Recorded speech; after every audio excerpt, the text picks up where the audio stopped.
Hola amigos, les presentamos hoy un nuevo video sobre tips de pastelería. Hoy vamos a estar hablando sobre cómo incorporar aire a nuestras preparaciones, a nuestras masas fundamentalmente. ¿Qué es lo que nosotros queremos lograr con esto? En muchas ocasiones buscamos fundamentalmente que nuestros bizcochuelos, nuestros pasteles sean altos, pero no es solamente por una cuestión de vista que buscamos que el pastel sea alto, el budín esponjoso o el pan tenga una buena miga. El tema fundamental es que todos aquellos productos que nosotros vamos a fabricar, ya sean bizcochuelos, panes o budines, si son esponjosos, tienen una buena miga, son bastante aireados, son mucho más fáciles de digerir para nosotros. Entonces el aire en nuestras masas nos va a facilitar a nosotros la posibilidad de digerir, nos va a dar la posibilidad de digerir con mayor facilidad nuestros productos. Empecemos a ver cómo hacemos para incorporar aire. Para incorporar aire en las preparaciones, depende mucho de qué preparación estemos haciendo, pero hay tres preparaciones fundamentales o básicas dentro de la pastelería. La primera forma de incorporar aire que les voy a contar es esa en la que nosotros, en el bol de la batidora, incorporamos huevos y azúcar y por medio del batido hacemos que esta preparación espume bastante, genere una espuma bastante importante a los efectos de incorporar el aire en esa preparación. En algunos métodos podemos encontrar algunas recetas que dice que ese huevo con azúcar lo llevemos a baño María y de esa forma levantamos un poquito la temperatura que nos va a ayudar a disolver el azúcar para que sea más fácil el batido. Tenemos que tener en cuenta que en pastelería, para solucionar también ese caso, lo solucionamos muchas veces utilizando azúcar de granulometría pequeña, o sea que el granito de azúcar sea pequeño a los efectos de que fácilmente se disuelva en el líquido de la preparación y pronto empiece a levantar nuestra preparación. Es importante en esa preparación que espumemos bastante bien, que logremos una buena cantidad de aire con el huevo y azúcar batiéndolo y luego tengamos todos los cuidados necesarios para que ese aire no lo estemos perdiendo. No tiene mucho sentido que lo vamos a batir bien y después una vez que terminamos, clásico como hacemos siempre, una vez que está sucio el globo de la batidora, lo empezamos a sacudir y a limpiar al costado del bol. De esa forma lo único que logramos es golpear y que la espuma o que el aire que tenemos adentro generado se empiece a salir. Entonces empecemos a cuidar el aire que generamos a partir del batido de huevos y yemas. El segundo tema que tenemos que tener en cuenta en este tipo de batidos, en este tipo de preparaciones, es que cuando incorporemos los secos, o sea harina, o la combinación de harina con cacao o algún otro elemento seco, lo hagamos con un movimiento envolvente bastante correcto, a los efectos de que no se caiga la preparación. Y después el tercer cuidado que tenemos que tener es el tema de la cocción y de llevarlo al horno.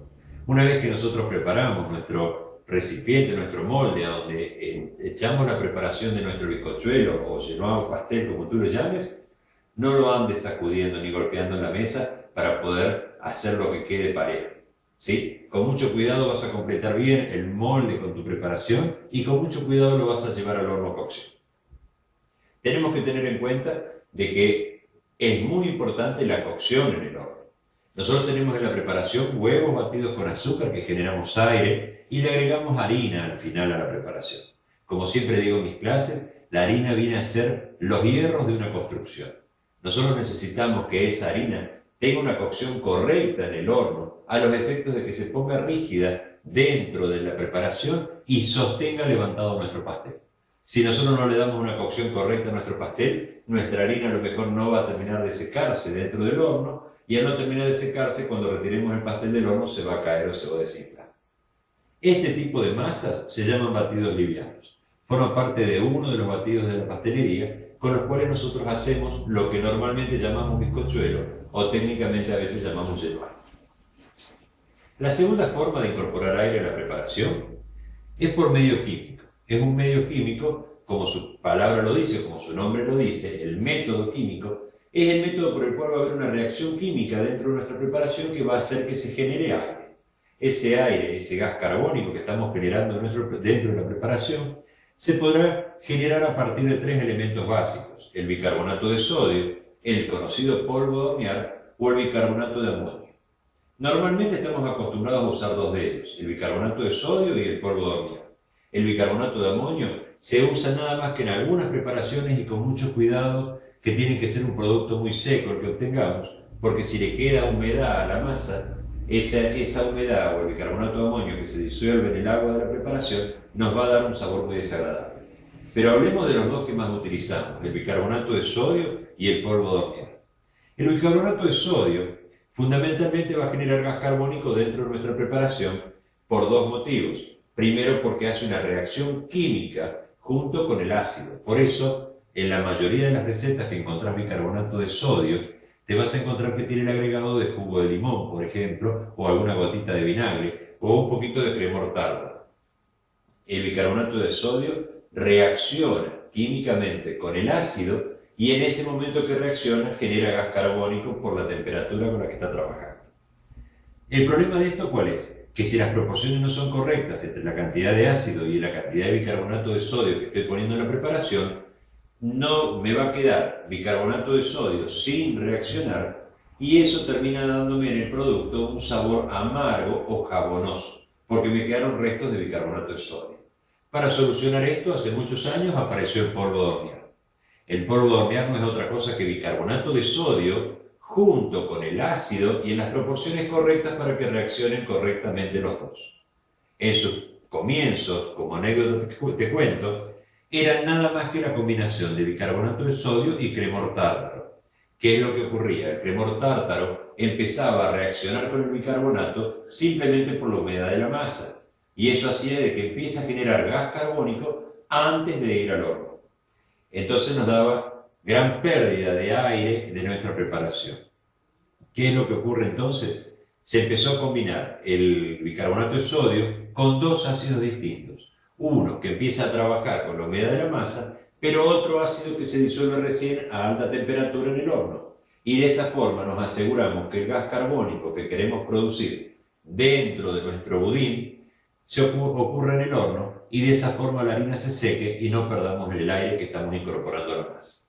Entonces, en este método químico es muy simple el uso. Normalmente utilizamos, o empiezan normalmente en estas mezclas, batidos de manteca con azúcar, luego la incorporación de huevos y al final la incorporación de los secos. Tengamos en cuenta que ante esta reacción que puede empezar a reaccionar el bicarbonato de sodio con el ácido, siempre el bicarbonato, el polvo de hornear, lo vamos a agregar al último de la preparación junto con la harina.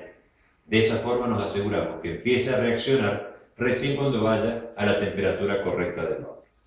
Este tipo de leudantes, este tipo de agentes leudantes como el polvo de hornear, no requiere de grandes cuidados, no tenemos grandes problemas porque no tenemos aire en la preparación mientras lo estemos haciendo.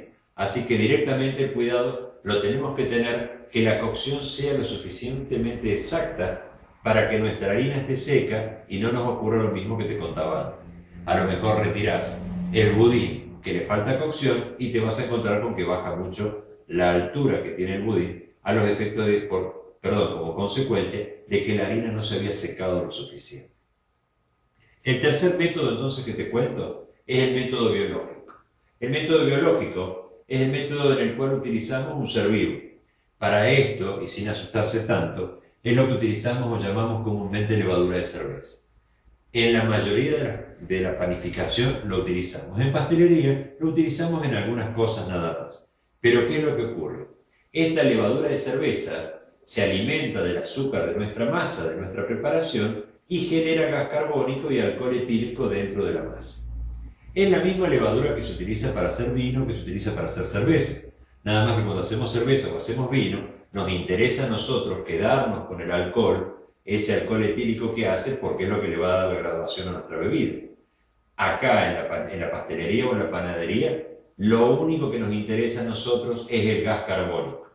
No nos preocupa tanto que genere alcohol etílico, porque el alcohol etílico que va a generar, cuando lo llevemos al horno se va a evaporar y lo vamos a perder. Pero sí es importante que genere suficiente cantidad de gas carbónico, o sea, de aire dentro de nuestra masa, a los efectos de que quede una miga esponjosa o que quede un pan bastante liviano. Hay muchos métodos que tenemos que cuidar con la levadura de cerveza. Por ahora la llamamos levadura de cerveza. Ya te voy a contar en otro video, que voy a hablar nada más que de levadura, a qué temperatura trabajarla, qué cuidados tener, cómo se llama realmente. Y de esa forma vas a aprender un poquito más sobre el manejo del leudado biológico o el método biológico de leudado. Pero la levadura nos va a llevar un video completo. Completamos entonces esta charla de hoy resumiendo rápidamente los 3 pasos. El método físico, en el cual batís huevos con azúcar y generás una espuma y ahí generas aire. Tema fundamental, cuidar que ese aire no se nos escape ni lo perdamos hasta que tengamos la cocción correcta. Método químico, la incorporación de bicarbonato de sodio más un ácido o simplemente de polvo de hornear a nuestra preparación y en el horno va a hacer que nuestra preparación crezca. Y el método biológico es el trabajo con la levadura. La levadura genera gas carbónico a partir de que se alimenta del azúcar de nuestra masa. Espero que te haya resultado interesante, que sean 3 métodos que podés aplicar a cualquiera de tus recetas, y si tenés una receta en la cual no sabes cómo aplicar los tips que te damos, nos escribís directamente por Facebook o por el canal de YouTube que estamos inaugurando nosotros. Te agradezco, espero que te guste el video y no te vayas, que todavía nos queda un pequeño resumen de todo lo que hemos hablado.